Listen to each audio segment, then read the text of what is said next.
You see them everywhere, tucked away in hospital corridors, doctors' offices, labs.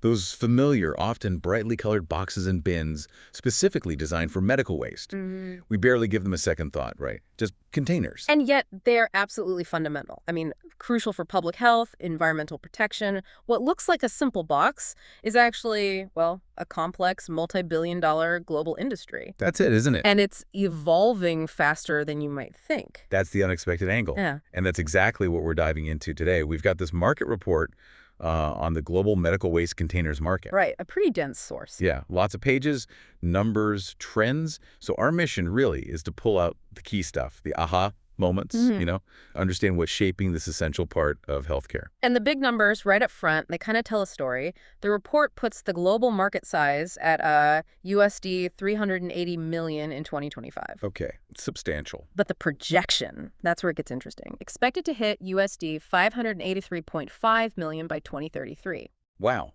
So nearly doubling in, what, 8 years? Exactly. That's a compound annual growth rate, a CAGR of 7.60%. For waste containers. That's pretty significant growth. Yeah. It immediately makes you ask, why? What's going on here? Well, it really points to just how much healthcare activity is ramping up worldwide, and crucially, how seriously we're starting to take the waste that comes with it. Okay, so let's dig into those reasons.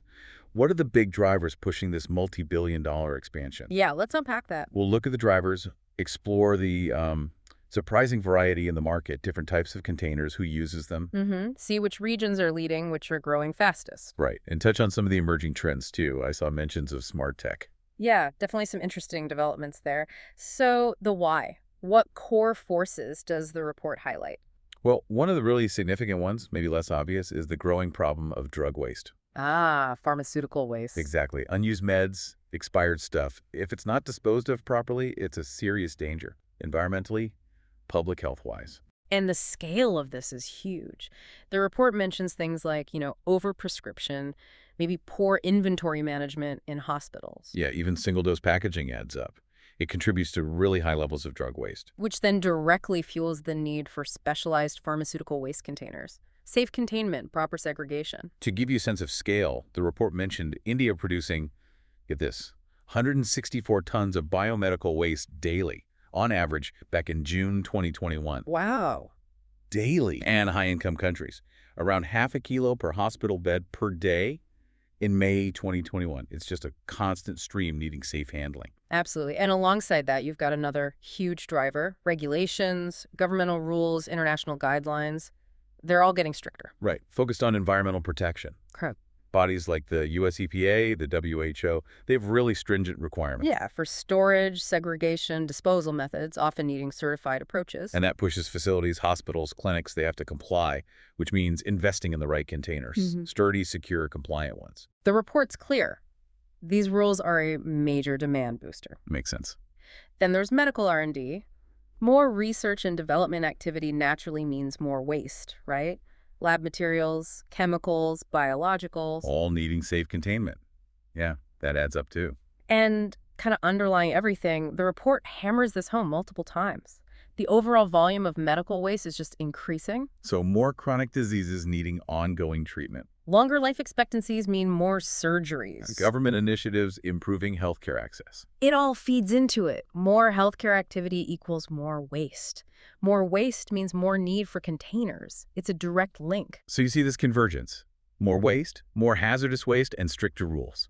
It's like the perfect storm for market growth. Exactly. It creates this powerful engine. But like you said, it's not just one type of bin. The report breaks it down in some interesting ways. The market segments. Right. Let's look at product type first, the dominant category. Biohazard medical waste containers. Makes sense? That's for infectious stuff, right? Contaminated sharps, blood. Precisely. Anything potentially infectious. Their design is critical, preventing leaks, ensuring they meet safety standards. They're fundamental. But the fastest growing type was chemotherapy containers. Yes. Highly specialized. They need to handle cytotoxic waste from chemo, which is incredibly hazardous stuff. So why the rapid growth there? More cancer treatments? That's part of it, yeah. But also growing awareness. People understand the risks now if this stuff isn't handled perfectly. So you need specific chemical resistance, really secure seals. Got it. The report also mentions other types. like RCRA containers? Yeah, RCRA for specific hazardous chemical waste named after the U.S. Act. Then pharmaceutical containers, which we touched on, and lots of different sharps containers. Ah, right, for patient rooms, phlebotomy, multipurpose. Exactly. Now, shifting to usage type, disposable containers, they hold the biggest share. Okay, why is that? Convenience, safety. Primarily safety, I think. Single use means you eliminate the risk of cross-contamination. For hospitals and clinics, that's often the top priority. Makes sense. But you mentioned something else growing fast, reusable containers. Yeah, that's the rapidly growing segment here. And it's driven by environmental concerns, sustainability. Trying to reduce plastic waste. Exactly. And the technology for cleaning and sterilizing these reusables is getting better, making them more viable, safer. It fits with that whole green healthcare circular economy idea. Interesting tension there between single-use safety and reusability. Okay, what about segmenting by waste type? Unsurprisingly, infectious and pathological waste has the largest share. Blood, tissues, fluids. The really risky stuff. Yeah, stuff that poses serious health threats if not contained properly. Think about hospital-acquired infections. Managing this waste stream is critical to controlling those. And the fastest growing waste type segment. Sharps waste. Needles, scalpels, broken glass, anything that can puncture or cut. Big risk for healthcare workers. Huge risk. So the focus on workplace safety, infection control, that drives demand for really good sharps containers, puncture-resistant, tamper-proof. Plus, more chronic illnesses needing injections, right? Diabetes, things like that. Exactly. That adds to the volume, too. The report also mentions non-infectious, radioactive, and pharmaceutical waste types, each needing specific solutions. Okay, last segmentation. By medical waste generators. Who makes the most waste? No surprises here. Hospitals. They have the largest share by far. Just the sheer volume and variety of procedures, patients, labs. Everything. They generate infectious waste, pathological, sharps, chemo, you name it. But who's growing fastest in terms of generation? Long-term care and urgent care centers. Ah, okay. Why them? Well, demographics, partly. Aging populations mean more need for long-term care, and those facilities generate significant waste. Right. And urgent care centers are expanding too, offering more accessible health care. Both need effective systems for their waste sharps, biohazard, meds. Okay, that paints a really detailed picture of the market structure. Now, the geography, this is where it gets really interesting, you said. Where is all this happening? Yeah, the regional breakdown is fascinating. North America held the biggest chunk in 2025, over 37% of the global market. Wow. So valued at around USD 1.2 billion. Yeah, USD 1,213.60 million to be precise, and projected for solid growth about 6.4% CAGR. And the reasons? Yeah. Similar drivers. High chronic illness, aging population. Exactly. Plus, the volume of surgeries, and critically, those well-established strict regulations, RCRA, EPA guidelines, they really push compliance. Within North America, U.S. is the giant. Yep. U.S. at about 957 million in 2025, growing at 6.2%. Canada smaller, 145 million, but growing a bit faster at 7.2%, with a note about their focus on eco-friendly solutions. Mexico showing good growth too, 6.9%. Okay. What about Europe? Europe's the second biggest, over 29% share, valued around 951 million in 2025. Projected growth is similar to North America, 6.5% CAGR. Drivers there. Increasing waste volumes too. Strong regulations. Pretty much the same story. The UK is noted for slightly higher growth, 7.4% CAGR. Germany is also significant, 6.8%, with strong environmental initiatives mentioned. But the real growth story, you said, is Asia Pacific. Absolutely. Expected to see the fastest growth globally, an impressive 10.4% CAGR. Wow. It held around 24% share in 2025, about 787 million, but that trajectory is steep. What's fueling that rapid expansion in APAC? It's a combination. Rapid medical tech advancements, a huge increase in overall healthcare activity as access improves. Right. Plus, they're implementing stricter waste regulations now, too, growing environmental awareness, and they seem to be adopting smart tech and healthcare logistics maybe a bit faster. Any specific countries jumping out in APAC? India actually has the highest country CAGR listed 12.3%, valued at about 79 million in 2025. The report links this to better awareness and implementation of proper waste management. Okay. China's the largest market value-wise in APAC, around 330 million, growing at 9.9%. Big healthcare system expansion, tightening laws. Southeast Asia also showing strong growth, 11.2% CAGR. So North America and Europe are the big established markets, but APAC is where the explosive growth is happening. That's the picture. The report briefly touches on others, too. South America, around 7.9% CAGR, with Brazil highlighted for expanding infrastructure. Middle East, 8.1% CAGR. Turkey noted for creative techniques.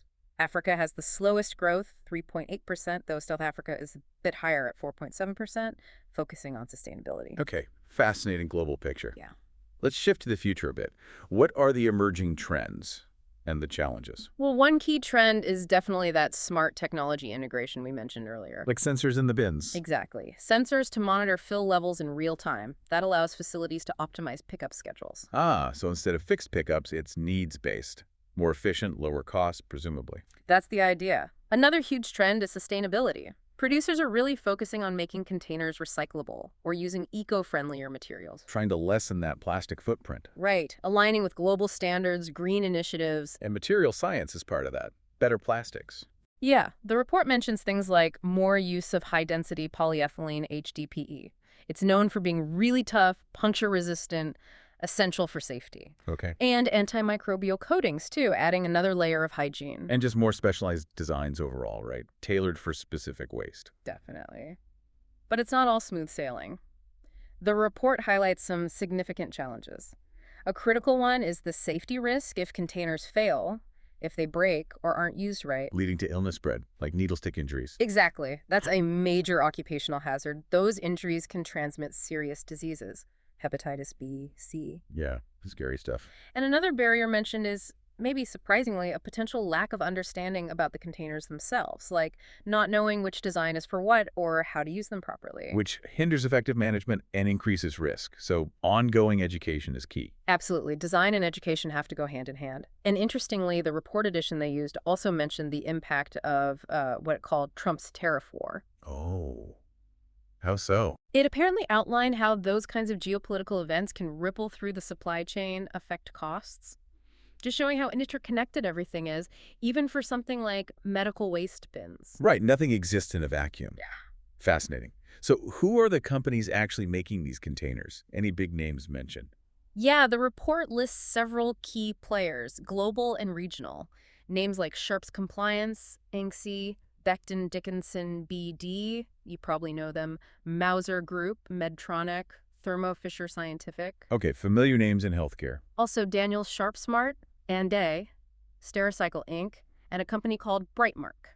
And the source gave examples of what they're up to, showing those trends in action. It did. Stericycle, for instance, launched updated containers in January 2024, specifically highlighted as being more sustainable. Ticking that sustainability box. And Brightmark teamed up with Jamar Health Products back in August 2022. Their goal was specifically to recycle plastic medical waste, finding ways to turn old stuff into new resources, like low-carbon fuels. That's innovative. Thermo Fisher also made moves, got an ISCC PLUS certification, which is about sustainability, and introduced bio-based films for some bioprocessing containers just recently, June 2024. So clear movement towards sustainability and innovation from the major players. Yeah, it seems to be a real focus. It's a dynamic market. Companies are actively developing solutions. Okay, let's try and wrap this up then. We've covered a lot of ground from this market report. What are the main takeaways from this deep dive? Well, the first thing is just the sheer scale and growth. We're talking nearly a $6 billion market by 2033, and that growth is driven by some powerful forces. Right. The increasing amount and complexity of medical waste itself. The absolute critical need for safety protecting workers, the public. And those tightening regulations demanding better management globally. Exactly. Then the segmentation shows the complexity. Specialized containers for chemo, sharps, that whole disposable versus reusable debate, balancing safety and sustainability. And the generator side shows shifts, too. Hospitals are biggest, yeah. But long-term care, urgent care, that reflects broader healthcare changes. Geographically, North America leads now. Strong infrastructure, strict rules. But Asia-Pacific, that's the one to watch. Fastest growth, driven by development, tech adoption, new regulations. And it's not standing still. We're seeing innovation, smart tech for efficiency, the big push on sustainability, better materials. But those core challenges remain. Ensuring containers don't fail, preventing injuries, making sure people know how to use them correctly. That's fundamental. So when you pull it all together, what this report shows is that this isn't just about bins, is it? Not at all. It's about a vital piece of a huge global system. It underpins public health, environmental protection, the whole logistics of modern healthcare. It's critical, often invisible, but absolutely essential. Yes. Invisible but essential. Okay, final thought then. Considering the massive amounts of medical waste generated every single day worldwide, and this dual pressure for safety and sustainability, what do you think will be the biggest game changer in medical waste containment over the next decade? Is it going to be a regulatory breakthrough, a materials science innovation, or maybe widespread adoption of that smart tech? Something for you to think about next time you spot one of those containers.